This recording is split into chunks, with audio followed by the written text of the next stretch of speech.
मनवंतर में भगवान का अवतार होता है। एक बार भगवान ने हरि अवतार धारण किया और हरि अवतार धारण करके ग्राह से गजेंद्र की रक्षा की। कथा बड़ी प्रसिद्ध है। ये गजेंद्र क्या है, ये ग्राह क्या है? गज का मतलब होता है, गजेंद्र का मतलब होता है हाथी। आपने देखा होगा हाथी का जो स्वरूप होता है बहुत विशाल होता है और विशाल स्वरूप के साथ साथ उसकी जो सूंड होती है वो बड़ी लंबी होती है। तो हम सब जीव भी महाराज उसी उन्मत्त हाथी की तरह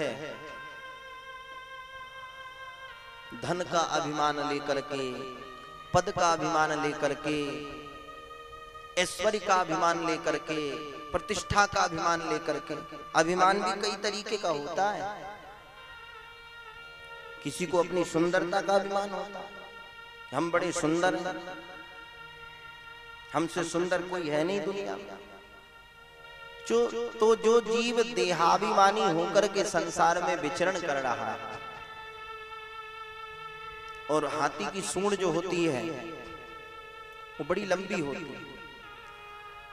सूंड का मतलब नाक। हम भी ये जो नाक है ये प्रतिष्ठा का प्रतीक है।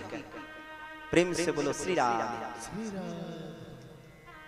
किसी को समझाना हो तो हम बोलते हैं ना, भैया ऐसा कोई कार्य नहीं करना, ऐसा कोई जीवन में कुछ करना नहीं जिससे हमारी नाक ना कट जाए, हमारी नाक बचाए रखे। तो हम भी महाराज प्रतिष्ठा की नाक लेकर के संसार में विचरण कर रहे हैं। परंतु ये अभिमान हमारा कब समाप्त होता है? जब ग्राह पैर पकड़ लेता है, जब मगर पैर पकड़ लेता है। और मगर नहीं तो सबका पैर पकड़ा है।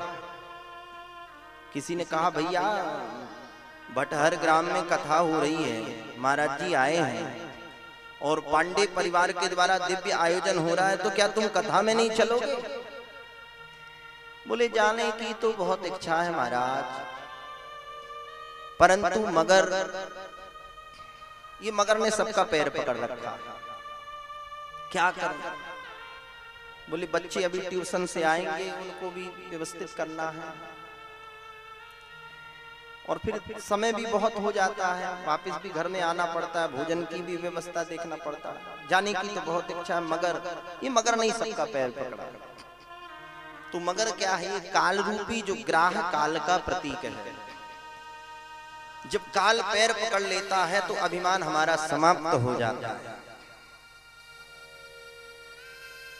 और सबसे पहले ये पैर ही पकड़ता है।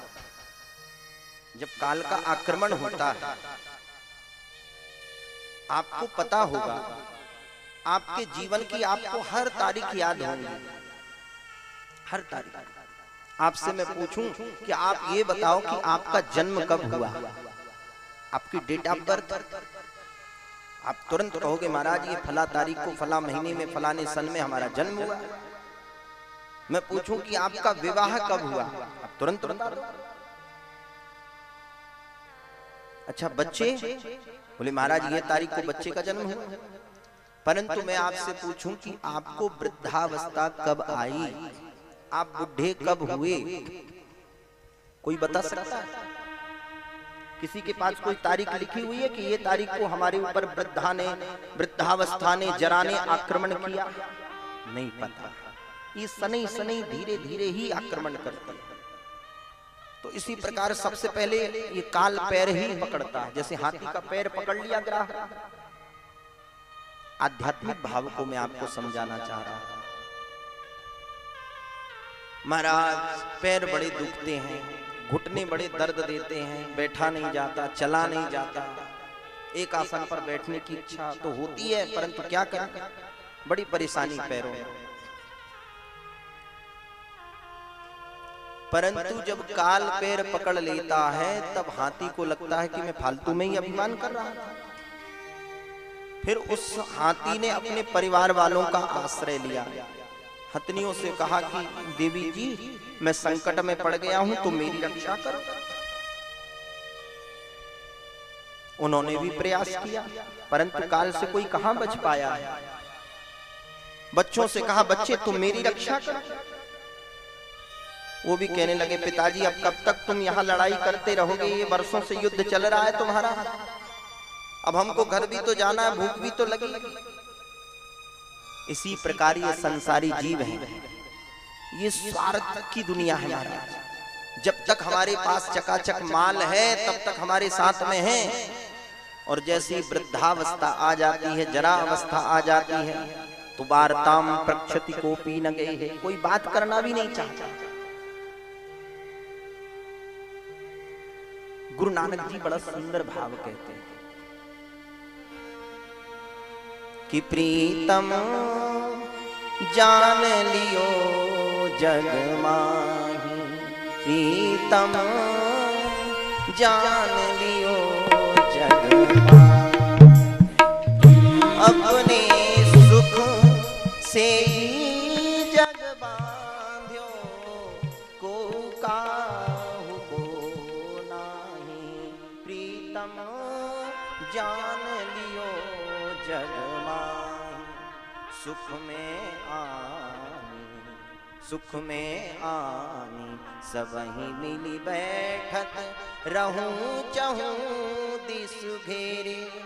जब सुख का समय होता है, जब पैसा होता है, जब माल होता है, धन होता है, तो महाराज सब लोग आकर के बैठ जाते हैं, भैया कुछ जरूरत हो तो बताना, कोई समस्या हो तो बताओ।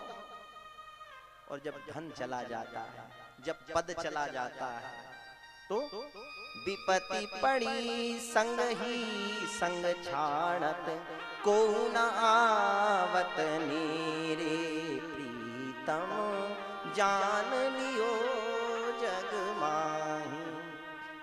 ये जगत का स्वरूप है।